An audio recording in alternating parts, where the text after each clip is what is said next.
आखिर माँ का हृदय ऐसा भी होता है। विमल बहुत परेशान था। उसे समझ में नहीं आ रहा था कि वो इस परिस्थिति से कैसे निपटे।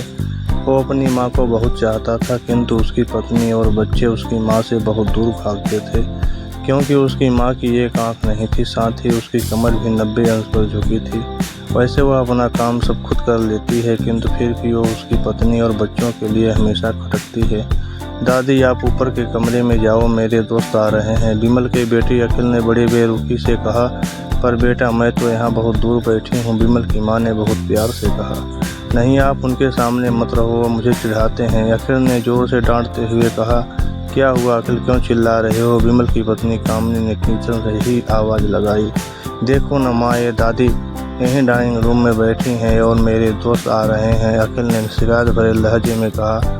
माँ जी, आप ऊपर चली जाओ, क्यों हम लोगों को लजवाती हो? कामनी ने बेटे का पक्ष लेते हुए कहा। बेचारी सरस्वती चुपचाप उठकर जीने के सहारे ऊपर जाने लगी। कमर झुकी होने के कारण उन्हें ऊपर चढ़ने में बहुत परेशानी हो रही थी, किंतु वो पूरी ताकत से ऊपर के एक अकेले कोने वाले कमरे में जाकर बैठ गईं। विमल बाजू के कमरे से सब सुन रहा था। उसे कष्ट हो रहा था कि उसकी माँ को अपमानित होना पड़ रहा है, किंतु असहाय था। अगर वो कुछ कहता तो पत्नी और बच्चे उसका विरोध करने लगते हैं। दूसरे उनके तर्क भी सही लगते, क्योंकि वो एक प्रशासनिक अधिकारी था। उसका सामाजिक स्तर बहुत ऊंचा था। उसकी ससुराल भी एक उच्च घराने में थी, अतः वह चुपचाप इस तरह हर दिन अपनी माँ को अपमानित होते देखता रहता था। रात को विमल की पत्नी ने कहा, देखो जी, अब कुछ करो। कल कलेक्टर साहब की पत्नी आई थी। माँ जी अपनी देसी धुनधारा में उनसे मिली। मुझे बहुत शर्म आ रही थी, बताते हुए कि मेरी सास हैं। मैंने कह दिया कि दूर की रिश्तेदार हैं, इलाज कराने आए हैं। विमल को रोना आ गया, किंतु फिर भी वह चुप रहा। उसे समझ में नहीं आ रहा था कि वो क्या करे।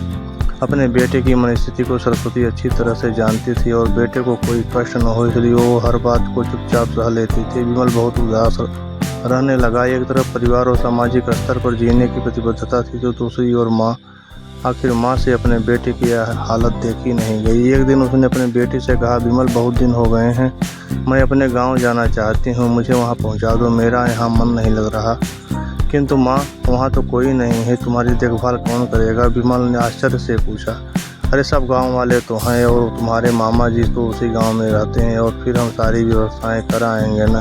कामनी को तो जैसे मन की मुराद मिल गई हो। हाँ बेटा, बहुत सही कह रही है, सरस्वती ने लंबी सांस लेते हुए कहा। विमल जानता था कि गाँव में माँ की देखभाल करने वाला कोई नहीं है, लेकिन पत्नी की जिद के कारण वह अपनी माँ को गांव छोड़ने पर विवश हो गया। माँ को गांव छोड़कर आते वक्त उसे रोना आ रहा था तथा अपनी बेबसी पर गुस्सा भी आ रहा था, किंतु परिवार, पत्नी और समाज ने उसके इन मनोभावों को दबा दिया और वो सुकून सा महसूस करने लगा। कुछ दिनों के बाद उसके चाचा, जो अमेरिका में रहते थे, आने वाले थे।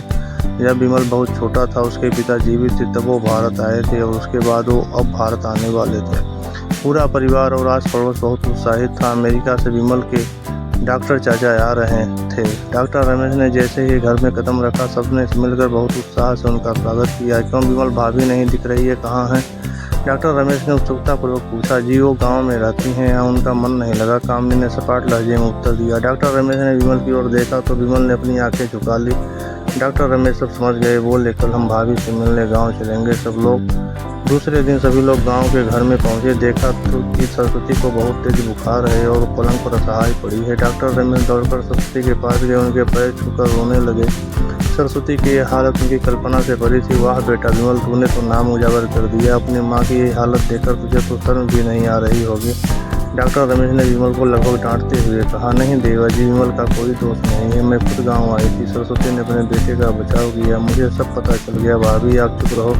क्यों बहू, तुम्हें अपनी सास की कुरूपता पसंद नहीं है? समाज में तुम्हें नीचा देखना पड़ता है ना?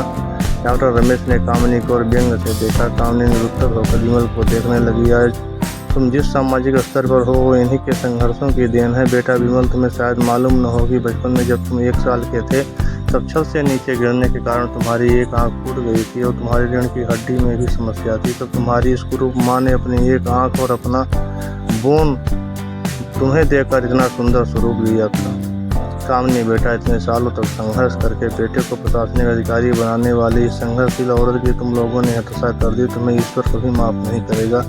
डॉक्टर रमेश की आंखों में आंसू जलधारा बह रही थी। अब भाभी आप मेरे साथ अमेरिका जाएंगे, यहाँ इन स्वार्थी लोगों के बीच नहीं रहेंगी। डॉक्टर रमेश ने सरस्वती से कहा। विमल को तो फाटो को खून नहीं था।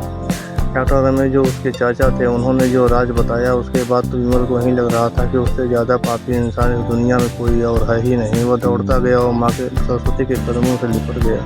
माँ, मेरा अपराध अक्षम्य है। मैं जानबूझकर चुप्पी साधे रहा, आपका अपमान करवाता रहा। अब सिर्फ आप ही उस घर में मेरे साथ रहेंगी और कोई नहीं। विमल ने आग्नेय दृष्टि से अपनी पत्नी और बच्चों को देखा। कामनी को भी बहुत पश्चाताप हो रहा था, किंतु उसकी हिम्मत नहीं हो रही थी कि वो सरस्वती से आंख मिलाए। सरस्वती ने कामनी की मनस्थिति को समझकर उसको पुचकारते हुए अपने पास बुलाया और विमल को डांटते हुए कहा, खबरदार, जो मेरी बहू को मुझसे अलग करने की कोशिश की तो तुझे ही घर से बाहर निकाल देंगे। कामनी और बच्चों ने सरस्वती के पैर पड़ते हुए अपने व्यवहार पर माफ़ी मांगी और माँ के हृदय ने सबको माफ़ कर दिया।